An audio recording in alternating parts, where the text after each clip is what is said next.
Movies म्हणजे केवळ entertainment नव्हे तर ते समाज प्रबोधनाचंही उत्तम माध्यम आहे. अनेक विषयांवर चित्रपट तयार होत असतात. मराठीमध्ये तर वेगवेगळ्या विषयांवर आधारित अनेक चित्रपट बनत असतात. काही चित्रपट सत्य घटनेवर आधारित असतात.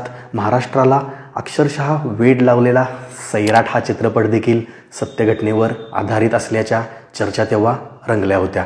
मराठीमधील अशाच काही सत्य घटनेवर आधारित चित्रपटांची माहिती घेऊया या व्हिडिओच्याद्वारे. दृष्ट लागण्याजोगे सारे हे लोकप्रिय गाणं आणि या गाण्यामधली गोड अभिनेत्री सर्वांनाच आठवत असेल. माझं घर माझा संसार हा चित्रपट मुंबईमध्ये घडलेल्या सत्य घटनेवर आधारित असल्याचं सांगण्यात येते.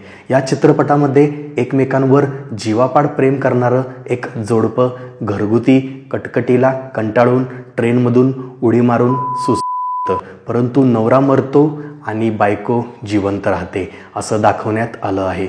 मुंबईमध्ये अशा पद्धतीने खरोखरच ट्रेनमधून उडी मारून एका जोडप्याने केली होती ही त्यांचीच कहाणी असल्याचं म्हटलं जातं. राज दत्त दिग्दर्शित या चित्रपटात अजिंक्य देव, मुग्धा चिटणीस, रीमा लागू यांच्या प्रमुख भूमिका आहेत.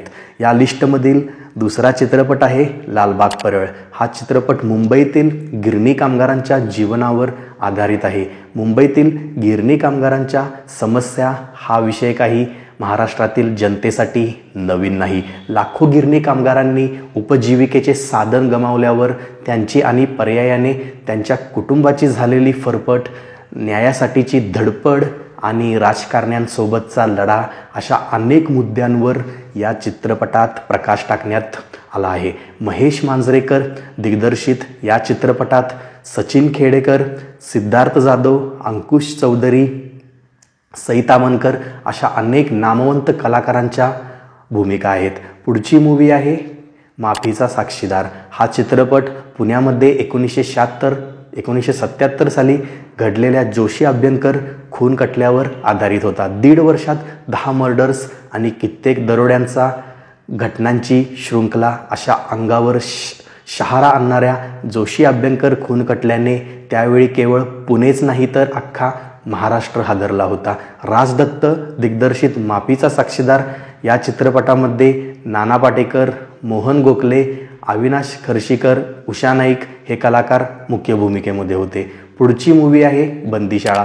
2019 साली आलेला बंदीशाळा हा चित्रपट सत्य घटनेवर आधारित होता. एका कर्तव्यदक्ष तुरुंग अधिकारी असणाऱ्या महिलेची स्टोरी यामध्ये दाखवण्यात आली होती. या चित्रपटाला महाराष्ट्र राज्य शासनाच्या 56व्या मराठी चित्रपट पुरस्कार सोहळ्यामध्ये सर्वाधिक पुरस्कार देण्यात आले होते. या चित्रपटाचे लेखक अतिशय फेमस आहेत, ज्यांनी जोगवा, पांगिरा, 72 मैल एक प्रवास अशा दर्जेदार चित्रपटांचं लेखन त्यांनी केलंय. ते लेखक आहेत संजय कृष्णाजी पाटील, तर दिग्दर्शक होते मिलिंद लेले. चित्रपटामध्ये मुक्ता बर्वे आणि शरद पोंक्षे प्रमुख भूमिकेत असून प्रवीण तरडे, माधव अभ्यंकर, विक्रम अभ्यंकर हे महत्त्वाच्या भूमिकेत आहेत.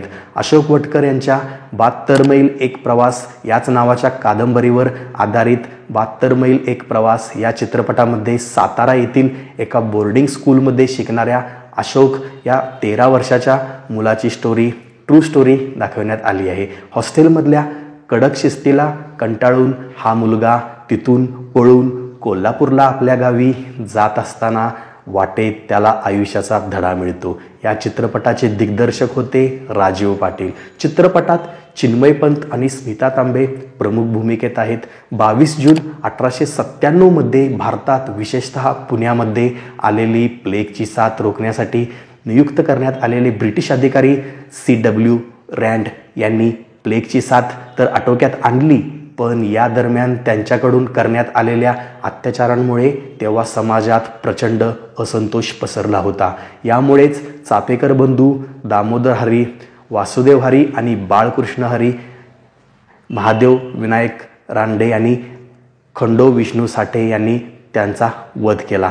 22 जून 1897 हा चित्रपट या घटनेवर आधारित आहे. या चित्रपटात सदाशिव अमरापूरकर टिळकांच्या भूमिकेत दिसले आहेत. 1982 साली प्रदर्शित झालेला अत्याचार हा चित्रपट दया पवार यांच्या बलुता या चरित्रावर आधारित होता. मागास समजल्या जाणाऱ्या महार समाजातील एका तरुणाच्या लढाईची स्टोरी यात दाखविण्यात आली आहे. त्या काळातील समाजाची मानसिकता, अंधश्रद्धा यामुळे अंधाराच्या खोल दरीत अडकलेल्या आणि त्यातून सुटण्यासाठी धडपडणाऱ्या तरुणाने समाज आणि स्वतःसोबतच केलेला संघर्ष यामध्ये चित्रित करण्यात आला आहे. त्यातून समाजाचा उथळपणा खूप खोलवर दिसून येतो. तर या होत्या एका ट्रू बेस्ड स्टोरीवरतीच ज्या मूवीज बनल्या गेल्या होत्या, या सगळ्या मूवीज मी या लिस्टमध्ये सांगितल्या आहेत. या मूवी तुम्ही एकदा जरूर नक्की बघू शकता. उत्कृष्ट अशा या मूवीज आहेत. आणि हा व्हिडिओ जर आवडला असेल तर व्हिडिओला लाईक करा आणि चॅनलला सबस्क्राईब देखील करायला अजिबात विसरू नका. आणि भेटूया पुढच्या वेळी एका नवीन व्हिडिओमध्ये. मी आशा करतो की तुम्ही मला सपोर्ट कराल. तर भेटूया पुढच्या वेळी. धन्यवाद.